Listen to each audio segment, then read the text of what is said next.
चूक की बरोबर. झोप लागताना बऱ्याचदा आपण दचकतो, कुठून तरी पडतोय, स्टूलवरून घसरतोय वगैरे असं वाटतं. हे नॉर्मल आहे. पहिल्या तासात घडत असेल तर नॉर्मल आहे. घोरणं खूप नॉर्मल आहे. चूक की बरोबर. पूर्णतः चूक. उशिरा झोप लागली तरी चालेल, जागरण केली तरी चालतील, 8 तास झोप पूर्ण झाली की झालं.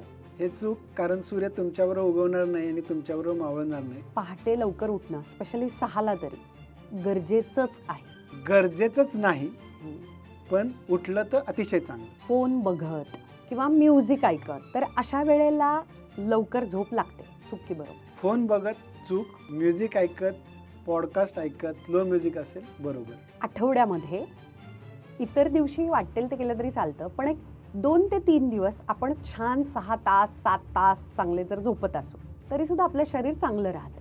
चूक की बरोबर. चूक. काही लोक ते कुठेही बसल्या बसल्या पडल्या पडल्या झोपू शकतात, तर ते खरंच तेवढे लकी आहेत की नाही. चूक.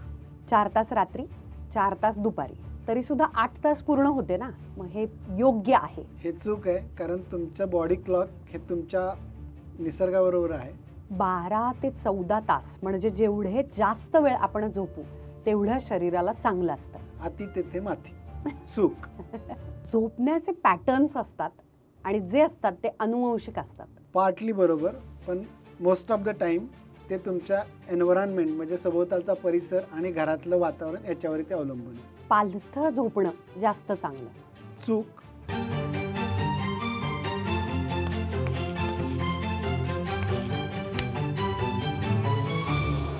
पुढे जाऊयात आपण आपल्या पुढच्या सेगमेंटकडे.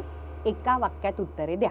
डॉक्टर, नक्की किती तास झोप म्हणजे योग्य झोप? कारण वेगवेगळी प्रसार माध्यमं, न्यूजपेपर्स, पुस्तकं, प्रत्येकजण वेगळा सल्ला देत असतो आणि वेगवेगळ्या वयासाठी वेगवेगळे स्लीप सायकल्स किंवा तासांची गरज असते का? 7.5 ते 8 तासाची झोप ही योग्य झोप आहे. तुम्ही जास्तीत जास्त 9 तास झोप घेऊ शकता, परंतु त्यापेक्षा जास्त किंवा त्यापेक्षा कमी झोप असेल तर त्याचा तुमच्या शरीरावरती लॉंग टर्म इफेक्ट दिसणार आहे, शॉर्ट टर्म मध्ये नाही. पुढे जाण्याच्या आधी झोपलेलं नाही आहेत ना? झोपे संदर्भातले तुमची झोप उडावी यासाठीचे डायरेक्ट एक्सपर्ट आणलेले आहेत. न्यूरोलॉजिस्ट आणि sleep specialist doctor Sujit Jagtap आपल्याकडे इथे आलेले आहेत. तुमचं स्वागत आहे आमच्या या एपिसोडवर. नमस्कार. खूप लोकांना लवकर झोप येत नाही, त्याच्यामुळे फोन बघत बघत झोपण्याची सवय लागते. ह्याला काय करावं? हा चुकीचा समज आहे. फोन पाहिल्यामुळे डोळ्यांना त्रास होतो आणि आपलं जे मेलॅटोनिन म्हणून जे हार्मोन आहे त्यामुळे झोप येते, त्याच्या सिक्रिशनमध्ये प्रॉब्लेम होऊन तुम्हाला झोप लागायला प्रॉब्लेम येतो. तुमचा आवडता कंटेंट असेल तर तुमचा मेंदू उत्तेजित होतो आणि पुन्हा मग तुम्हाला उशिरा झोप येते. त्यामुळे कुठली स्क्रीन तुम्ही कमीत कमी 1.5 ते 2 तास बंद ठेवली पाहिजे. ही जी रात्रीची स्वप्न पडतात ती मुळात का पडतात असा मला प्रश्न विचारायचा आहे. आणि दुसरं म्हणजे या स्वप्नांचे जे पडतात त्याला काही अर्थ असतो का? अजून तरी याचं सगळ्यांना सायंटिफिक वैज्ञानिक उत्तर नाही सापडलेलं. स्वप्न न पडणारी माणसं फार क्वचित असतात. आपलं सबकॉन्शियस माइंड जे आपल्याला हवं असते जे मिळत नाही त्याचेच ते आशा, आकांक्षा, इच्छा आणि तुमची जी भीती असते तीच आपल्याला त्यातून दिसते. आणि बऱ्याच वेळेस आपला मेंदू त्याच्या थ्रू पण बरेच कामं करत असतो, काही माहिती लक्षात ठेवत असतो. समजा तुम्हाला एखादा प्रश्न पडला, त्याचं उत्तरच मिळत नाहीये आणि तो तुमच्या डोक्यात घोळत राहतो आणि जेव्हा तुम्ही झोपता आणि सकाळी तुम्हाला त्याचं उत्तर मिळून जातं. काही गणितं सुटली जातात. मला हा दृष्टांत झाला, तो दृष्टांत झाला, असं आपण बऱ्याच वेळेस ऐकतो. पुराणात कथा आहेत, हे आहेत, पण त्याचं सायंटिफिक जर रिझन पाहायचं असेल तर ते वस्तुनिष्ठ नाही आहे, ते व्यक्तिनिष्ठ आहे. मग त्या व्यक्तीच्या डोक्यातच तेच विचार चालले होते का, त्याचंच प्रतिबिंब आपल्याला दिसलं का आणि त्यातून ते खरं झालं का, असं हे त्याचं गोल चक्र आहे. काही लोकांना ताकद नसणे, ऊर्जा नसणे, फटीग याच्याही पलीकडे जाऊन डायरेक्ट झोप येते आणि सतत आपण कधीही छान झोपू शकतो असंच वाटतं. तर याच्यामध्ये नक्की शरीरात किंवा मेंदूत काय घडत असतं? जसं नैराश्य, थायरॉइड, हायपोथायरॉइडिझम, त्याच्यानंतर सांगितलं ते नॉर्कोलेप्सी आणि त्याच्यानंतर ऑब्स्ट्रक्टिव्ह स्लीप ॲपनिया. तर या गोष्टींमुळे आपल्याला सततची झोप येऊ शकते आणि जर ती सारखी येत असेल तर आपल्याला या गोष्टींच्या निदानाची आणि उपचाराची गरज आहे. पण याच्यावरती उपाय आहेत. त्याला तुम्हाला लाईफस्टाईल मॉडिफिकेशन लागेल, म्हणजे तुम्हाला रेग्युलर एक्सरसाइज करावं लागेल, तुमचं वजन आटोक्यात आणावं लागेल आणि जर ते करूनही जर तुमचं घोरणं असेल, त्याला आपण स्लीप स्टडी करतो. म्हणजे आपण तुम्हाला लॅबमध्ये झोपायला सांगून तुम्ही किती तास झोपला, तुमचा श्वास किती वेळा थांबला, त्याचबरोबर तुम्हाला कुठल्या प्रकारची झोप लागली, जसे झोपेचे सायकल्स आहेत नॉन रेम आणि रेम, त्यातलं कुठल्या प्रकारची किती झोप लागली, गाढ झोप लागली का हे पाहतो. आणि जर तुमचं ते ऑब्स्ट्रक्टिव्ह स्लीप ॲपनियाचं प्रमाण 5% 15 असेल तर ते माइल्ड झालं, पण त्यापेक्षा जर जास्त असेल तर आपण तुम्हाला एक मास्क लावतो जो तुमचा फक्त श्वासनलिका उघडी ठेवतो आणि त्यातनं तुम्हाला बराच फायदा होतो आणि तुमचं जे झोप व्यवस्थित लागायला मदत होते आणि बाकीचे आजारसुद्धा कमी होतात. जांभईचा आणि झोपेचा काय संबंध आहे? बघितल्यानंतर पण जांभई येते. जांभई आणि झोपेचा जवळचा संबंध आहे. जेव्हा तुम्हाला झोप आलेली असते किंवा तुम्ही थकलेले असता तेव्हाच तुम्हाला जांभई येते, पण तुम्हाला सारखी जर जांभई येत असेल तर ते ॲबनॉर्मल आहे. याचा अर्थ तुमची झोप व्यवस्थित होत नाही आहे, तुम्हाला निद्रानाशाचा आजार आहे किंवा तुम्हाला ऑब्स्ट्रक्टिव्ह स्लीप ॲपनिया आहे. आणि काही वेळेस इपिलेप्सीच्या एका प्रकारामध्ये पण जांभई येते. की जे लोक खूप स्ट्रेसफुल लाईफ जगतात किंवा उगाच स्ट्रेस घेत असतील, फिजिकल असेल मेंटल असेल, त्या सगळ्या ताणामुळे त्यांच्या झोपेवर परिणाम होतो आपल्याला माहिती आहे. पण हा ताण सोडता आणखी कुठची महत्त्वाची कारणं आहेत की ज्याच्यामुळे एखाद्याला झोप लागत नाही? माझं झोपेचं वेळापत्रकच व्यवस्थित नाही आहे. मी कधी 6 तास झोपते, कधी 7 तास झोपते आणि 2 तास झोपते आणि नंतर मग जर मी अगदी मला आज वीकेंड आहे, ऑफ आहे आणि मी 10 तास झोपते, तर हे चुकीचं आहे. तसेच काही आजार आहेत ज्याच्यामध्ये निद्रानाशाचा आजार आहे, ऑब्स्ट्रक्टिव्ह स्लीप ॲपनिया परत आहे, थायरॉईडचे काही आजार आहेत ज्याच्यामुळे पण तुमच्या झोपेवरती परिणाम होऊ शकतो. 2 पद्धतीची माणसं आहेत. एक म्हणजे प म्हणेपर्यंत झोपतात आणि काहींना ये ग निद्रा देवी अशी साधना करावी लागते. तर ज्यांना लवकर झोप लागते ते खरंच आरोग्यदायी समजले जातात का? आणि ज्यांना लवकर झोप येत नाही, खूप प्रयत्न करावे लागतात, ते अनहेल्दी आहेत का? लवकर ज्यांना झोप लागते त्यातले काही लोकच फक्त सकारात्मक आहेत, परंतु काही लोक जे बसल्या बसल्या झोपतात. तुम्ही गाडीत बसलाय, तुम्ही झोपताय, तुम्ही पेपर वाचताय, टीव्ही बघताय आणि तुम्ही झोपताय, तर याचा अर्थ हे चांगलं लक्षण नाही. ऑब्स्ट्रक्टिव्ह स्लीप ॲपनिया त्याचं लक्षण असू शकतं. किंवा दुसरा एक आजार आहे ज्याला आपण नार्कोलेप्सी असं म्हणतो, ज्याच्यामध्ये तुम्हाला असे झोपेचे अटॅक्स येतात सडनली. गाडी चालवता लोक झोपून जातात, आंघोळ करता झोपले, तर त्याला नार्कोलेप्सीमध्ये स्लीप अटॅक्स येतात. दुसरं म्हणजे ज्यांना झोप लवकर लागत नाही, अशा लोकांनाही निद्रानाशाचा आजार असू शकतो, अँझायटी असू शकते किंवा काही औषधं आहेत त्याच्यामुळे तसं होऊ शकतं. काही खूपच गाढ झोपतात, म्हणजे वरात जरी शेजारून गेली तरी सुद्धा त्यांची काही झोप मोडत नाही आणि काहींची झोप पातळ झोप आहे म्हणतात. तर असं मध्ये मध्ये जाग येणं आणि गाढ झोप न लागणं ते चेक करायला पाहिजे, असं होतं का? गाढ झोप लागणं जसं मी म्हटलं की चांगलं लक्षण आहे, पण काही लोकांना जस्ट आवाज आला तरी ते जागे होतात. तर अशा लोकांमध्ये अँझायटीची शक्यता जास्त असते. तर त्यांनी त्यासाठी योगा, मेडिटेशन, एक्सरसाइज पण केला पाहिजे. काही लोक झोपेत बोलतात, रेग्युलरली ओरडतात, काही तर चालतात, तर हे याला काय कारण आहे? एक तर जेव्हा लहान मुलं झोपेत चालतात, बोलतात किंवा काही मुलं खातात सुद्धा, तर त्याला आपण स्लीप पॅरासोमनिया म्हणतो. ते जेव्हा केव्हा तरी होत असेल तर ते नॉर्मल आहे, पण ते जर वारंवार होत असेल तर त्याच्या मागचं मेडिकल रिझन आपल्याला शोधलं पाहिजे. हेच जर तुम्ही प्रौढ व्यक्ती 35-40 वर्षानंतर जर होत असेल तर त्यामध्ये आणि एस्पेशली जर ते ओरडत असतील किंवा हातवारे करत असतील तर त्याच्यामध्ये 2 प्रकार आहेत. एक तर तो इपिलेप्सीचाही प्रकार असू शकतो. त्या दृष्टीने बऱ्याच वेळेस आपल्याला असं वाटलं की कोणी भूतानं पछाडले, काय झालंय असं हे केलं, कारण तो व्यक्ती त्यावेळेस ओरडतो. तर त्या दृष्टीने त्याची विचार करणं, तपासणी होणं गरजेचं आहे. आता तिसरा म्हणजे ह्याच सगळ्या गोष्टी पण 50 नंतर होत आहेत आणि त्या व्यक्तीला स्लोनेस किंवा पार्किन्सन डिसीज किंवा तत्सम आजार आहे, तर त्याच्यामध्ये आपण याला रेम बिहेवियर डिसऑर्डर असं म्हणतो. काही वेळेस तर ते त्यांच्या पार्टनरचा गळाही दाबल्याचा प्रयत्न केला जातो आणि हे त्यांना काहीही आठवत नाही. पहाटे 5 वाजता 5:30 6च्या दरम्यान उठणं याच्यावरती इतका का भर दिला जातो? आपलं बॉडीचा सर्कॅडियन रिदम हा निसर्गाशी रिलेटेड आहे आणि जसं सूर्य मावळला तसं आपलं मेलाटोनिनची लेवल वाढायला लागते. ती ठराविक वेळेस वाढते आणि पुन्हा ती कमी होते. जशी ती दुपारी 2 ते 3च्या दरम्यान वाढते आणि परत संध्याकाळी पहाटे 3च्या आसपास वाढते. त्यामुळे त्यावेळेस आपल्याला गाढ झोप येते. आणि ते जर आपण टाळलं आणि जर त्यावेळेस जर ड्रायव्हर येत असेल तर आपण पाहिलं की 4 ते 5च्या दरम्यान मॅक्झिमम ॲक्सिडेंट्स होतात. सकाळी वातावरण शांत असतं, तुमचं चित्त स्थिर आहे, झोप छान झालेलं आहे, त्यामुळे सगळ्या गोष्टी पटपट आणि व्यवस्थित होतात. अजून एक असं म्हटलं जातं की झोपेचं कर्ज भरून काढायचं. मी 6 तास झोपते, 7 तास झोपते आणि मी विकेंडला जास्त झोप घेते, त्याला आपण स्लीप डेप्ट म्हणतो. बरोबर. पण त्याचा आपल्याला जास्त फायदा होत नाही. कारण तुम्ही जर कमी झोपत असाल तर तुमचा त्याच्या शरीरावरती फार जास्त परिणाम होतो. तुमचा रक्तदाब म्हणजे ब्लड प्रेशर वाढतं, तुम्हाला डायबिटीस होऊ शकतो, असेल तर तुमची शुगर कंट्रोलमध्ये राहत नाही, त्याच्यानंतर तुम्हाला हृदयविकाराचा आजार होऊ शकतो, कॉर्टिसॉल लेवल्स वाढतात. येस, कॉर्टिसॉल लेवल्स वाढतात. आता जे पाहतोय 30, 35, 40 तर त्यांना आपण पाहतो की हार्ट अटॅक येऊन गेला, अशी भरपूर उदाहरणं आपल्यासमोर आहेत. हे सगळं कमी झोपेचेच परिणाम आहेत. झोपेच्या बाबतीत असं आहे की ते असं हळूहळू दीर्घकाळ आणि परमनंट परिणाम करतं दुर्दैवानं. या सगळ्या ह्याच्यामध्ये ना ओळखायचं कसं की काय लक्षण आहेत माझ्या आयुष्यामध्ये आणि मला झोपे संदर्भातला आजार आहे? एक तर झोप लागायला प्रॉब्लेम येतो, त्याला आपण स्लीप ऑनसेट इन्सोम्निया म्हणतो.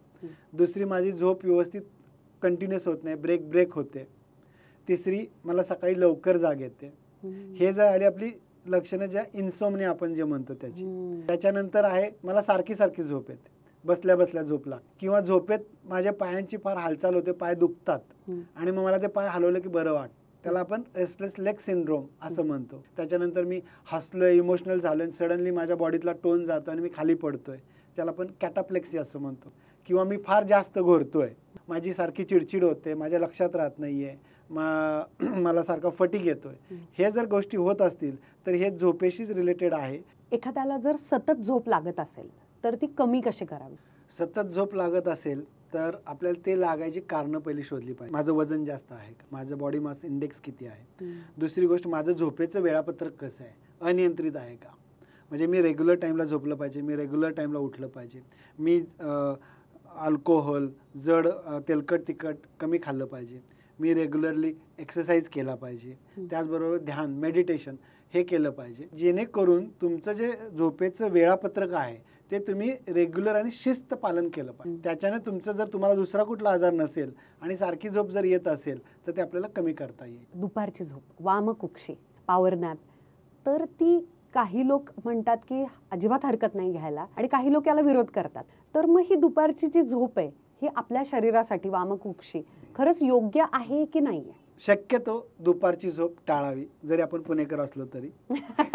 अरे देवा, बरेचसे दुकानं धंदे 1 ते 4 असं. तुम्हाला जर झोप घ्यायचीच असेल तर तुम्ही जास्तीत जास्त 20 ते 30 मिनिटं घ्या, ज्याला आपण पॉवर नॅप म्हणतो.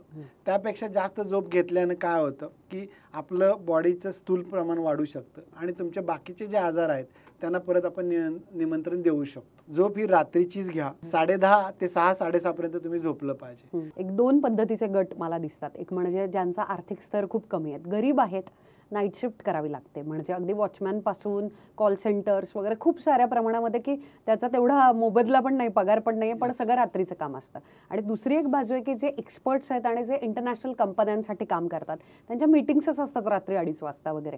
तर अशा वेळेला पुन्हा एकदा जागरण हे बाय चॉईस नाहीये. अशा लोकांनी स्वतःची झोप तब्येत भरून कशी काढावी? याला मी शिफ्ट वर्कर स्लीप डिसऑर्डर असं म्हणतो. मी सांगितलं 10:30 ते 6:30 झोप, इथं तुम्ही 6:30 वाजेपर्यंत काम करणार आहे किंवा तुम्ही 7 वाजेपर्यंत काम करणार आहे, तर तुम्ही तुमचं एक फिक्स शेड्यूल ठेवा.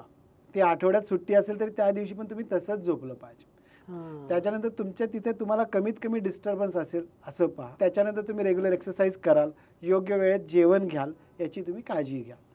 असं म्हटलं जातं की काही लोकांचा प्राईम टाइमच रात्र असते, जेन्युनली आळस नाहीये, पण तरी सुद्धा काही लोक नसतातच मॉर्निंग पर्सन. याच्यामध्ये तथ्य आहे का, आणि असेल तर या लोकांनी काय करायचं? याच्यामध्ये तथ्य आहे. जसं आपण म्हटलं काही अनुवंशिक पॅटर्न आहेत. Some are early sleepers, some are the late sleepers. पण त्या लोकांनी पण जर तुम्हाला शक्य असेल तर तुम्ही ते हॅबिट चेंज केली पाहिजे. कारण डिलेड स्लीप हे एक स्लो पॉयझन आहे. हे तुम्हाला आत्ता नाही दिसणार आहे आणि त्याचं महत्त्व तुम्हाला जेव्हा तुम्हाला डायबिटीस होईल, जेव्हा तुम्हाला हायपरटेन्शन होईल किंवा सडनली तुम्हाला स्ट्रोक म्हणजे पॅरालिसिस अटॅक येईल, त्यानंतर लक्षात येईल. तर हे तुमचे जे हार्मोनल इम्बॅलन्स होतो रात्री झोपेमध्ये, प्रत्येक हार्मोनची वेळ ठरलेली आहे. कॉर्टिसॉल कधी येणार आहे, मेलाटोनिन कधी येणार आहे, तर तुम्ही तुमच्या रुटीनमध्ये चेंजेस करा आणि 10 ते 6, 10:30 ते 6 ह्या झोपेचा प्रयत्न करा. आपल्या ओळखीच्या ठिकाणी म्हणजे आपल्या स्वतःच्या बेडरूममध्ये एवढंच काय, आपण आपल्या बेडरूमच्या बेडवरती डाव्या बाजूला झोपतो की उजव्या बाजूला झोपतो, अगदी त्याच्यावरती अवलंबून असतं की आपल्याला गाढ झोप लागेल का किंवा लवकर झोप लागेल का. पण नवीन ठिकाणी झोप लागत नाही हे कितपत मानसिक आहे आणि उगाच आहे की हे खरं आहे आणि याच्या मागे पण काही सायंटिफिक कारण आहे? तसं हे खरंच आहे. जवळपास 70 ते 80% लोकांमध्ये हा प्रॉब्लेम असतो. त्या जागेशी तुम्ही फॅमिलियर असता. त्याचबरोबर काय असतं की तुमचा मेंदूचा एक पार्ट ॲक्टिव्ह राहतो. त्याच्यामुळे तुम्हाला नवीन ठिकाणी झोप लागत नाही. पण तिथेही जर तुम्ही प्रयत्न केला, तर थोडा वेळ दिला, तर तुम्हाला आरामात झोप लागेल. काहींना नाईट बल्ब लागतोच आणि काहींना कुट्ट अंधाराशिवाय, काळोखाशिवाय झोप लागत नाही. आवाजाशी, काहींना कुठचं तरी संगीत, समुद्राचे आवाज वगैरे या ह्याच्यामध्ये झोप लागण्याची सवय असते. एवढंच काय तर रोड साईडला, रेल्वेच्या जवळ तर त्या आवाजांची सवय झालेली असते आणि चक्क त्या आवाजांमध्येच फक्त झोप लागते. तर मग आता असा काही आदर्शवादी लिस्ट किंवा खोली असते का, की ज्याच्यामुळे वैज्ञानिकदृष्ट्या ॲक्च्युली मदत होते लवकर झोपायला आणि उशिरा झोपायला किंवा गाढ झोपायला, क्वालिटी स्लीपसाठी? आयडियल आपण सिच्युएशन म्हटलं तर तुमची रूम शांत असावी, आवाज नसावा, तिथे मंद लाईट असावी किंवा लाईट नसावा आणि रूम थंड असावी. हे महत्त्वाचं आहे.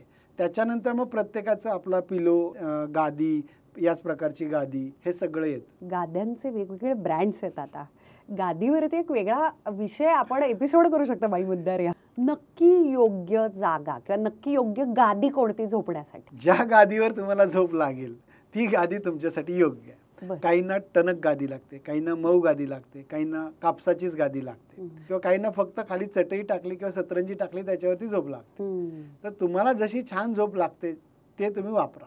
पण कंबर, पाठ, कारण हॉटेलांमध्ये प्रचंड मोठे 1-1, 2-2 फुटाच्या गाद्या असतात ज्या आत जातात. त्याचं तुम्हाला सवय नसल्यामुळे तुम्हाला झोप लागत नाही. त्यामुळे बरेच लोक हॉटेलमध्ये जाऊन पण खाली झोपतात. बरोबर. आणि उशी जास्त उंच नसावी आणि जास्त जाड नसावी किंवा जास्त मऊही नसावी. वेगवेगळे गॅजेट्स आलेले आहेत, यंत्र आलेले आहेत की ज्याच्यामुळे तुमची क्वालिटी स्लीप मोजता येते. कारण अगदी 2,000 पासून ते 30,000 पर्यंत हे एवढीशी अंगठी वगैरे येते. तर गरजेचे आहेत का? खरंच काम करतात का? काम करत असेल आणि खरोखरीच कोणाला घ्यायचे असतील तर कोणतं विकत घ्यावं? कुठलं स्पेसिफिक गॅजेट आहे का? तर नाही. आता सगळे वेगवेगळ्या प्रकारचे वॉच आहेत. गार्मिनचं वॉच आहे, ॲपलचं वॉच आहे, सॅमसंगचं हे आहे. तुम्ही ते ऑन करून ते घालून झोपा. पण मग लोकांना त्याची पण सवय होऊन जाते. आता मी हे वापरलेच पाहिजेत का गॅजेट? तर याचं उत्तर आहे की तुम्हाला तशी काही गरज नाही. गॅजेट्स हे आपल्याला काही प्रमाणात मदत डेफिनेटली करतात.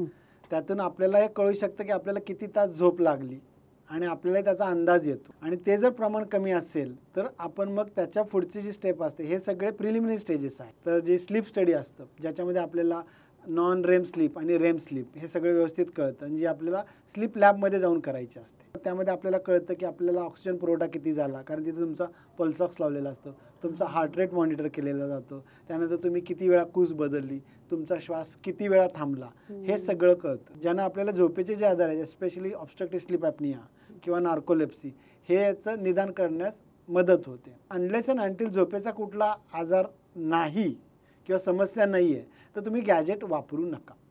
ज्यांच्या मनाला खूप घोर लागलेला असतो तेच घोरतात, हे खरं आहे का? हे अतिशय चूक आहे. घोरण्याची कारणं हे वेगवेगळे असतात. सामान्यतः जे व्यक्ती लठ्ठ आहेत म्हणतो ते जास्त घोरतात. आणि घोरताना आपला आवाज काय येतो, म्हणजे आपण का घोरतो, तर आपली जी श्वासनलिका आहे ती अशी झोपल्यावरती थोडी लहान होते. तुमचं वजन वाढलं असेल तर त्याच्यावरती दाब येऊन ती छोटी होते आणि मग यातून हवा येते आणि जाते. मग तुमच्या हवेच्या जेव्हा तुम्हाला बाहेर सोडायची, उच्छ्वास सोडायचा त्यावेळेस त्याला अडथळा होतो, ती तिथं धडकते आणि त्याचा जो आवाज येतो त्याला आपण घोरणे म्हणतो. त्यामुळे तुमच्या मेंदूला पुढे जाऊन रक्तपुरवठा कमी होणार, तुम्हाला डिस्टर्ब स्लीप होणार आणि सारखे तुम्ही झोपेतून जागे होणार. यालाच आपण ऑब्स्ट्रक्टिव्ह स्लीप ॲपनिया असं म्हणतो. डाव्या कुशीवरती झोपणं म्हणूनच वाम कुक्षी असं पण म्हटलं जातं.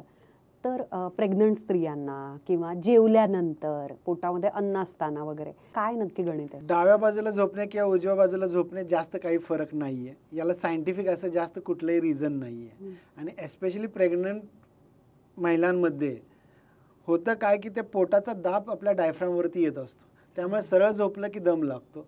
किंवा ज्या लोकांचं पोट फार वाढलं आहे किंवा ज्यांच्या पोटामध्ये पाणी आहे, ज्यांना लिव्हर डिसीज आहे, त्यांनाही सरळ झोपलं की त्रास होतो, म्हणून ते कुशीवरती झोपतात. तुम्ही जर सारखेच कुशीवरती झोपत असाल आणि तिथंच जर व्यवस्थित झोप लागत असेल, याचा अर्थ सरळ झोपला किंवा पोटावरती झोपला तर तुमची श्वासनलिका दाबली जाते आणि त्यामुळे तुम्हाला झोप लागत नाही, म्हणून तुम्ही कुशीवरती झोपताय, हे नक्की आहे. आणि त्याचं कारण तुमचं लठ्ठपणा म्हणजे ओबेसिटी असू शकेल, तुम्हाला ऑब्स्ट्रक्टिव्ह स्लीप ॲपनिया असू शकेल. त्या दृष्टीने तुम्ही पुढं तपासणी करणं मात्र मग गरजेचं. आता आपण डॉक्टर पुढच्या सेगमेंटकडे वळूयात. थोडक्यात उत्तरे द्या. वैज्ञानिक दृष्ट्या नक्की शरीरामध्ये झोप लागते म्हणजे काय होतं? झोप लागते म्हणजे काय होतं, तर तुमचा जो कॉन्शियसनेस आहे तो हळूहळू कमी होतो, परंतु तुम्ही कोमामध्ये नाही जात आहे. तर काय होतं की हळूहळू तुमची श्वासाची गती कमी होते, हळूहळू तुमचं ब्लड प्रेशर कमी होतं, तुमच्या मेंदूच्या ज्या ॲक्टिव्ह सेल्स आहेत त्या हळूहळू डॉर्मंट व्हायला लागतात आणि तुम्ही दिवसभरात जे काही काम केलं आहे त्यावरती ते न्यूरॉन्स आहेत ते जे वाढलेल्या ज्या गोष्टी लक्षात ठेवल्यात त्यातल्या नको त्या गोष्टी ते कटिंगचं काम ह्या झोपेच्या वेळेत केलं जातं. म्हणजे अनावश्यक जे विचार आहेत, अनावश्यक गोष्टी, माझ्या जर सगळं लक्षात राहायला लागलं, मी सकाळी उठल्यापासून कुठल्या नंबरची किती बस बघितली आणि काय केलं, किती भयंकर परिणाम होईल, तर ते सगळं छाटणीचं काम हे केलं जातं. त्याच्यामुळं झोप अत्यंत महत्त्वाची आहे. आणि आता एक नवीन संज्ञा आली किंवा टर्म आहे ती ब्रेन रॉट. म्हणजे तुम्ही रील्स नुसते असे करत जाता आणि बघत जाता, तुम्हाला कळत नाही तुम्ही किती वेळ चाललाय, तुम्ही तुमच्या मेंदूचं काम वाढवता आणि तुमच्या झोपेतलं ते काम वाढतंय. त्यामुळे आपल्याला जर शांत झोप हवी असेल तर आपला स्क्रीन टाइम सुद्धा कमी असला पाहिजे. ते लेबर्सना जास्त वर्किंग करायला लावल्यासारखं आहे ना मेंदू. ब्रेनमध्ये ग्लिम्फॅटिक सिस्टीम म्हणून असते, ते पण आपण बॉडीतून टॉक्झिन इलिमिनेट करतो. मगाशी मी एका उत्तरात सांगितलं की तुमची रोगप्रतिकारशक्ती कमी होते, त्या कारण झोपेमध्ये ते पण काम केलं जातं. त्यामुळे तुम्ही कमी झोपला तर तुमची रोगप्रतिकारशक्ती पण कमी होणार आहे. बघा, आपण त्यांची झोप उडावी यासाठीचा प्रश्न विचारतोय. तुम्ही अजूनही फक्त पाहताय व्हिडिओ आणि कदाचित याच्यानंतर झोपणार असाल त्याच्या आत, प्लीज अजून चॅनलला सबस्क्राईब केलं नसेल तर नक्की लगेच करा. कारण दर मंगळवारी बाई मुद्द्यावर याच्या वेगवेगळ्या भागांमध्ये, आता झोपेचं नव्हे, वेगवेगळे तुम्ही नाव घ्यावं असे कमाल डॉक्टर, स्पेशलिस्ट, प्रोफेशनल्स तुमच्या प्रश्नांची उत्तरं द्यायला, मुद्द्यावरती यायला आपण बोलवत आहोतच. कमी झोपल्यामुळे काही आजार होतात का आणि ते कोणते? कमी झोपल्यानंतर लॉंग टर्ममध्ये तुम्हाला अर्ली स्ट्रोक म्हणजे पॅरालिसिसची रिस्क राहते, तुम्हाला हृदयविकाराचा धोका संभवतो, तुमचं ब्लड प्रेशर वाढतं, हायपरटेन्शन होतं, तुम्हाला चिडचिड होते, लक्षात राहत नाही, मेमरीवरती परिणाम होतो. त्याच्यानंतर तुमचं ओबेसिटी म्हणजे लठ्ठपणा पण वाढायची शक्यता फार वाढते आणि काही वेळेस तुमची रोगप्रतिकारशक्ती ही कमी होते. आता डॉक्टर, जास्त झोपल्यामुळे कोणते आजार होतात? जास्त झोपल्यामुळे पुन्हा डायबेटीस, त्याच्यानंतर तुमचा लठ्ठपणा आणि हायपरटेन्शन आणि कार्डियक डिसऑर्डर हेही त्याच्यामुळे व्हायची शक्यता राहते. तर एखाद्याच्या, आता आपण समजूयात की बिघडली बुवा स्लीप सायकल काही कारणामुळे, तर ती दुरुस्त कशी करायची आणि किती दिवसांमध्ये होऊ शकते? होते का मुळात? हो, जगात कुठलीही गोष्ट अशक्य नाही आहे. स्काय इज द लिमिट असं आपण म्हणतो. तसं तुम्हाला तुमची झोप जागेवरती आणता येऊ शकते. शक्यतो तुम्ही ठराविक वेळेत झोपायचा प्रयत्न करा. 10 ते 6ची झोप घ्यायचा प्रयत्न करा. तुम्ही रोज सकाळी उठल्यावरती एकाच वेळेवरती उठा. रोज कमीत कमी 45 मिनिटं ते 1 तास व्यायाम करा. 15 मिनिटं ध्यानधारणा करा. संध्याकाळी जड जेवण घेऊ नका. झोपण्यापूर्वी कॉफी, अल्कोहोल घेऊ नका. तुमचा जो फोन आहे तो तुम्ही 9 नंतर सगळे स्क्रीन बंद करा. झोप तुम्हाला जर लागत नसेल, जो विषय तुम्हाला क्लिष्ट वाटतो, तुमचं गणित असेल, सायन्स असेल, ते पुस्तक घ्या. ऑटोमॅटिकली 15 मिनिटात तुम्हाला झोप लागेल. आणि रेग्युलर जसं ठेवलं की तुम्ही रोज या वेळेला मी झोपणार आहे, या वेळेला उठणार आहे, हे सायकल तुम्ही रेग्युलरली जर फॉलो केलं तर तुमचं बिघडलेलं झोपेचं सायकल 3 आठवडे ते 1 महिन्यात व्यवस्थित होऊ शकतं. असा कोणतं खाणं आहे का, डाएटचा प्लॅन आहे का की ज्याच्यामुळे चांगली झोप लागणार आहे? हळदीचं दूध, त्यानं आपल्याला झोप लागते. कारण हळदीमध्ये काही संप्रेरक असतात, हार्मोन्स असतात, ज्याच्यामुळे आपल्याला शांत झोप लागायला मदत होते. त्याच्यानंतर दुधामध्ये मेलॅटोनिन आणि जे बाकीचे असतात त्याच्यामुळे फायदा होतो. तिसरी गोष्ट म्हणजे बदाम, ते आपल्याला मदत करतात. चौथी गोष्ट केळी, ज्याच्यामध्ये मॅग्नेशियम आणि पोटॅशियम असतं, ते झोपेला मदत करतं. काही लोकांना चेरी खाल्ल्यावरती पण काय त्याच्यामध्ये मॅग्नेशियम असल्यामुळे पुन्हा झोपेसाठी फायदा होतो. काही लोकांना हर्बल टी किंवा ज्याच्यामध्ये शुगर नाही आहे असं किंवा मिल्क वेगळ्या प्रकारचं, त्याने झोप लागते. हे सगळ्या चांगल्या गोष्टी त्याने तुम्हाला लवकर झोप लागणार. द्राक्ष पण ना, द्राक्ष रस म्हणतो आपण, वाईन बऱ्याच वेळेस लोक त्याच्यापासून, जायफळ आलं झोप लागत.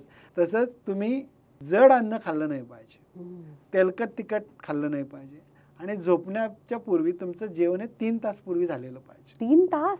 That is a ideal, I will say. त्यामुळे तुम्ही कंपनीतून काम करून जर आलाय दमून भागून 8 वाजता, पहिलं जेवण करा, मग चाला आणि मग तुम्ही 10:30 वाजता झोपू शकता. हा पॅटर्न जर तुम्ही फॉलो केला डाएट बरोबर, तर तुमचं ऑटोमॅटिकली छान झोप लागणार आहे.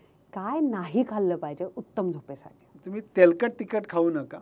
त्याच्यानंतर तुम्ही फास्ट फूड कमी करा, हे महत्वाचं. हां, आणि अगोदर लवकर जेवा आणि रात्रीचं एकदम पोटभरून जेवू नका, थोडी जागा मोकळी ठेवा. पण मग कमी खाल्ल्यावर पण नीट झोप लागत नाही ना गाढ? कमी म्हणजे काय हे प्रत्येकाने ठरवलं पाहिजे. बरोबर. तुम्ही जर ब्रेकफास्ट म्हणत असाल तो आपण भरपूर केला पाहिजे. लंच तुम्ही बऱ्यापैकी मध्यम केला पाहिजे. संध्याकाळी तुम्ही योग्य प्रमाणात आणि कमीच खाल्लं पाहिजे. त्याच्यामुळे शतपावलीला इतकं महत्व आहे का? कारण तो पुन्हा व्यायाम होतो आणि थोडं रक्ताभिसरण वाढतं. पुस्तक वाचनाचा झोपेशी संबंध लावला जातो, कारण वाचताना एक रिदम लागते. आणि ना आजकाल आपण सगळेच धावपळीच्या जगामध्ये शॅलो ब्रिदिंग करतो ना, उथळ श्वास घेतो.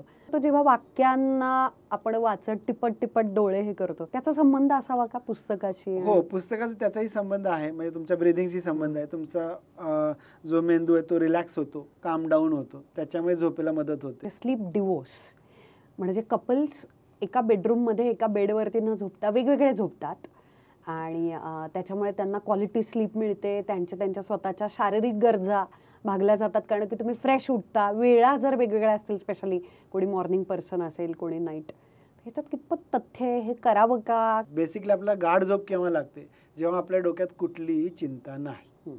माझ्याबरोबर कोणीतरी आहे हे म्हटलं की मी रिलॅक्स होतो. माझ्यावर जरी काही संकट ओढवलं तरी कोणतरी मदतीला आहे, त्यामुळे गाढ झोप लागते. पण एक पार्टनर जर घोरत असेल, झोपेत हातपाय चालवत असेल, किंवा जसं आपण बोललो ओरडत असेल, तर हा चांगला कन्सेप्ट आहे, ज्याला आपण स्लीप डिवोर्स असं म्हणतो. त्यामुळे दोघांच्याही झोपेला प्रॉब्लेम येत नाही. आणि काही लोकांना जसं मी सांगितलं की एस्पेशली न्यूरोलॉजिकल आजार्स आहेत, पार्किन्सन डिसीज आहे, त्यांच्यामध्ये रेम बिहेवियर डिसऑर्डर आहे, त्यामध्ये तुमच्या पार्टनरला तुमच्याकडून इजा व्हायची शक्यता राहते. अशा लोकांमध्ये याचा जास्त फायदा होतो. बरोबर. त्यामुळे काही प्रमाणात हे हेल्पफुल आहे ठराविक व्यक्तींमध्ये, असं आपण म्हणू शकतो. रेम आणि नॉन रेम असे 2 प्रकार येतात. तर आपल्या झोपेचे पण प्रकार असतात का? हो, आपल्या झोपेचं जे स्लीप सायकल असतं ते 90 ते 110 मिनिटाचं असतं. आणि त्याच्यामध्ये आपण 2 प्रकारच्या स्लीप म्हणतो, म्हणजे non rapid I movement, so non रेम, आणि रॅपिड आय मुवमेंट स्लीप, हे 2. तर नॉन रेममध्ये आपल्याला गाढ झोप लागते आणि आपलं शरीर रिलॅक्स असतं. त्याचे 3 भाग आहेत. 1 लाईट स्लीप, 2 थोडी डीप स्लीप, आणि 3 एकदम गाढ झोप. आणि दुसरा जो भाग आहे रेम स्लीप, याच्यामध्ये काय होतं तर तुमच्या डोळ्यांची हालचाल होते, बाहुल्यांची, पापण्यांची नाही. त्यामुळे रॅपिड आय मुवमेंट आपण म्हणतो. त्याच्यामध्ये काय होतं की तुमचे आय मुवमेंट असते, ब्रेन त्यावेळेस ऍक्टिव्ह असतो, परंतु शरीराची हालचाल होत नाही, फक्त डोळ्यांची हालचाल होत असते. प्रत्येक जण या दोन्ही झोपेतून जातं. येस, ह्या दोन्ही झोपा गरजेच्या आहेत आणि त्यामुळे तुम्हाला 7 ते 8 तास झोप गरजेची आहे. संपूर्ण रात्र काही बाळं झोपतात आणि काही बाळं इतकी वर्ष होतात तरी सुद्धा झोपत नाही. अगेन स्लीप पॅटर्न्स जे काही अनुवंशिक आहेत असे आहेत. आणि तुम्ही बाळाला पण कशी सवय लावता आहे. आणि काही बाळांना रॉकिंग लागतं, म्हणजे ते अगदी 1.5-2 वर्ष झाले तरी रॉक केल्याशिवाय ते झोपत नाहीत, झोक्याशिवाय झोपणारच नाहीत. त्यामुळं त्याची काळजी सुरुवातीपासून आपण घेणं फार गरजेचं आहे. पण त्याच्यानंतर जेव्हा ते 2-3 महिन्याचे होतात, जेव्हा झोप हळूहळू कमी व्हायला लागते, त्यांना दूध कसं पाजताय, किती तुमच्या इथं आवाज होतोय, त्याच्यावरती ते बऱ्याच वेळेस फिडिंग व्यवस्थित होत नसेल, किंवा त्यांचं डायपर जर ओला होत असेल, किंवा पोटात जर काही गडबड असेल, तरच ते उठतात, नाही तर ते शांत झोपतात. जे काही बाळे छानच झोपतात, पूर्ण रात्रभर झोपतात, पण तेही चांगलं नाही आहे, कारण त्यांना फिडिंगची मध्ये मध्ये गरज असते. आणि बहुतांश मातांमध्ये आता वर्किंग वुमन असल्यामुळे सलग झोप नाही मिळाली तर चिडचिड होते. त्यावेळेस तुम्हाला जर कोणी मदतनीस असेल तर तुम्ही बाळाला पाजण्यासाठी त्यावेळेस स्वतःहून न उठता तुम्ही जर अगोदर दूध काढून ठेवलेलं असेल आणि ते जर दिलं तर तुमची झोप होईल, बाळाची झोप होऊ शकते. खूप वेळा लोकांना याची कल्पना नसते की खूप काळ अशी सलग चांगली झोप न मिळाल्यामुळे खूप विचित्र हॉर्मोन्सचं वादळ, तुम्ही जे मगाशी मेन्शन केलं, ते होऊ शकतं. तर अशा झोपेपासून वंचित असलेल्या, डिप्राइव्ड असलेल्या आयांना, सगळ्या बिचाऱ्या न्यू मदर्सना तुम्ही काय सांगाल? शक्यतो बाळ झोपलं की तुम्ही झोपून घ्या, बाळाचं फिडिंग व्यवस्थित ठेवा आणि मदत मिळवून झोप घ्या. कारण तुम्हीची झोप नाही झाली की तुमची चिडचिड होणार, नैराश्य होणार, तुमच्या लुक्समध्ये सुद्धा फरक पडतो, फ्रेशनेस पूर्ण जातो. That's so true. मला अजून एक विचारायचं आहे, सध्या बाजारामध्ये मॅग्नेशियम सप्लिमेंट्सचं प्रमाण प्रचंड वाढलं आहे. परदेशामध्ये तर याचा सुळसुळाट आहे. त्यांच्या आयुष्याचाच भाग झाला आहे. स्त्रिया तर उत्सूट, सगळ्या स्त्रियांमध्ये प्रमाण जास्त मॅग्नेशियमच्या सप्लिमेंट्स. तर हे कितपत परिणामकारक आहे, घेतलं पाहिजे का, आपण ते सुरू करावं का, किंवा आपल्यामध्ये ती कमी आहे तर ती तिथूनच भरून निघते का, वगैरे वगैरे. हे बऱ्याच गोष्टीच आपण म्हणतो फॅड, तसंच आहे. आणि जे नॅचरल आहे ते तुम्ही करा. बरोबर. जर तुम्हाला मॅग्नेशियम हवं आहे तर तुम्ही गोळीतून न घेता तुम्ही केळ खाऊन मिळवू शकता. बरोबर. ठीक आहे. आणि दुसरी गोष्ट, तुम्ही तुमचं डाएट जर बॅलन्स ठेवलं, रेग्युलर एक्सरसाइज हे केला, तर तुम्हाला बाकीच्या कुठल्याही गोष्टीची गरज नाही लागणार. म्हणजे घेण्याचीच गरज आहे असं नाही. तुम्हाला unless and until magnesium deficiency आहे, ती प्रूव्हन आहे, तर तुम्ही घ्या. एक मात्र एका ठिकाणी मी खूप छान वाचलेलं की आपण सकाळी उठल्यानंतर सुद्धा आपल्याला फ्रेश वाटत नसेल, इट्स टाइम टू सी की काहीतरी गडबड आहे, पण तरी सुद्धा आता स्लीप स्पेशलिस्टकडे तुमच्यापर्यंत येण्याची वेळ यावी किंवा आधीच यावं की ज्याच्यामुळे काही भयंकर वेगवेगळ्या जीवनशैलीचे आजार होऊ नयेत. जर मला सारखी सारखी झोप येत असेल रात्री झोप घेऊन, तर मी झोप घेऊन पण मला थकवा जाणवत असेल, ज्याला आपण एक्सेसिव्ह डे टाइम सोमनोलन्स म्हणतो, तसं असेल, दिवसभर फ्रेश राहत नसेल, फटीग राहत असेल, तर मला झोपेचे अटॅक्स येतात किंवा काही वेळेस झोपेतनं मला हालचालच करता येत नाही, स्लीप पॅरालिसिस होतो, किंवा मी सडनली इमोशनल झाले आणि माझी ताकदच गेली, असं होत असेल, तर व्यवस्थित झोप घेऊनही माझं डोकं दिवसभर जड राहत असेल, सगळ्यात महत्त्वाचं, मी जर जास्त घोरत असेल, मला डायबिटीस आहे किंवा मला हायपरटेन्शन आहे किंवा माझी सारखी चिडचिड होते आहे आणि माझ्या लक्षात राहत नाही, तर तुम्ही डेफिनेटली स्लीप स्पेशलिस्टकडे गेलं पाहिजे. उत्तम झोपेसाठी झोपेच्या स्पेशलिस्टनं मला विचारायचं आहे की असा व्यायाम की जो प्रत्येकानं करायलाच पाहिजे, स्पेशली झोपेसाठी चांगला परिणाम होतो. स्पेशली झोपेसाठी म्हणाला तर सगळ्यात छान मी बोलेल चालणं आणि धावणं, आणि त्याच्यानंतर मेडिटेशन. काही लोक माझ्यासारखे हे चहाबाज किंवा कॉफीबाज असतात, तर मला झोपेच्या स्पेशलिस्टना असं विचारायचं की तुका म्हणे त्यातल्या त्यात कॉफी बरी की चहा बरा? हे तुमच्या प्रकृतीवरती आहे किंवा ते व्यक्तीनुसार आहे. काही लोकांना चहा आवडतो, काही लोकांना कॉफी आवडतो. ते तुम्हाला हवंय ते तुम्ही घेऊ शकता, फक्त तुम्ही त्याच्या आणि झोपेमध्ये अंतर ठेवलं पाहिजे. जर तुम्हाला त्याच्यामुळे झोपेचा प्रश्न येत असेल तर, आणि तुम्ही त्याचं कमी प्रमाणात सेवन केलं पाहिजे. बिझनेसमॅन आहे किंवा माझ्यासारख्या मीटिंग्स असतात म्हणून मी दिवसातून 10-12 कप चहा पितो, कॉफी पितो, तर हे नाही चालणार. तुमच्याकडे डॉक्टर अशी कोणती क्रेझी म्हणजे विचित्र अशी कोणती केस आली आहे आतापर्यंत झोपे संदर्भातली? एक मुलगा होता की ज्याला बसल्या बसल्या झोप लागायची, आणि त्याने सांगितलं की मी बऱ्याच वेळेस खाताना झोपलोय, आणि एकदा तर मी बाथरूम मध्ये झोपलोय. त्यावेळेस आईला लक्षात आलं की अर्धा तास झाला काहीच आवाज पण येत नाही पाण्याचा आणि दरवाजाही उघडला जात नाहीये. मग तिने दरवाजा वाजवला आणि मग लक्षात आलं. त्याचं डायग्नोसिस हे नार्कोलेप्सी होतं की ज्याला स्लीप अटॅक्स यायची. दुसरी केस मी तुम्हाला सांगेन. एक मुलगा होता, 10 वर्षाचा बिचारा मुलगा, रोज रात्री 10:30 ते 10:30 वाजता झोपायचा, 10:30 ते 11:30 मध्ये उठायचा आणि विचित्र चेहरा असा करायचा डरावना, की वाटलं की कोणी भूतानं पछाडलंय, आणि ओरडायचं. त्याच्या आईला वाटलं की त्याला भूतानं पछाडलंय, आणि ती ते 30 सेकंद ते 1 मिनिट राहायचं. रोज ती त्याला कानाखाली मारायची, रोज बिचारा 10 कानाखाली खायचा. नंतर लक्षात आलं की सगळं हे केल्यावरती की हे पॅरासोमनिया नाहीये, तर हा एक एपिलेप्सीचा frontal lobe, nocturnal frontal lobe epilepsy त्याचा प्रकार आहे, ज्याच्यामुळे त्याला हे रोज रात्रीच अटॅक येतात, दिवसा एकदम चांगला. आणि कोणी भूताने हे केलेलं नाही. मेंदूचा पुढचा भाग जो व्यवस्थित एक बनलेला नव्हता, त्याला फ्रंटल डिस्प्लाझिया होता, जो गोळ्यांनी त्याच्या कमी झालं पण बंद नाही झालं, आणि नंतर ऑपरेशन ते पूर्ण थांबलं. त्यामुळे त्याला एपिलेप्सी होती जी मिसडायग्नोज झाली, भूतानं पछाडले, अंधश्रद्धा, बिचारानं मार खाल्ला. अशी कोणती एक गोष्ट आहे की जी स्पेशलिस्ट असल्यामुळे की जी तुम्ही स्वतः कधीच करणार नाही? असं असेल तर मी माझं झोपेचं रुटीन हे व्यवस्थितच पाळणार. म्हणजे माझं शेड्यूल आता फिक्स आहे. मी 9:30-10ला झोपतो, मी 5-5:30ला उठतो. गरज असेल तरच त्याच्यामध्ये ब्रेक होतो, अदरवाईज झोपेचं रुटीन जे आहे ते मी चेंज करणार नाही. शेवटपर्यंत व्हिडिओ पाहिलात आणि झोपला नाहीत यासाठी मला तुम्हाला मनापासून थँक्यू म्हणायचं आहे, आणि डॉक्टरांना थँक्यू म्हणायचं आहे की तुम्ही तुमच्या वेळात वेळ काढून रात्रीचा दिवस केला असं मी म्हणणार नाही, कारण की पहिले डॉक्टर मी जे बघितलेत की जे ॲक्च्युली स्वतःच्या झोपेला महत्त्व देतात, लवकर झोपतात, लवकर उठतात, ॲक्च्युली व्यायाम करतात. फार कमी वेळा बघितलं जातात, नाहीतर लोकांसांगे ब्रह्मज्ञान होतं अगदी सगळ्याच प्रोफेशनल्सप्रमाणे.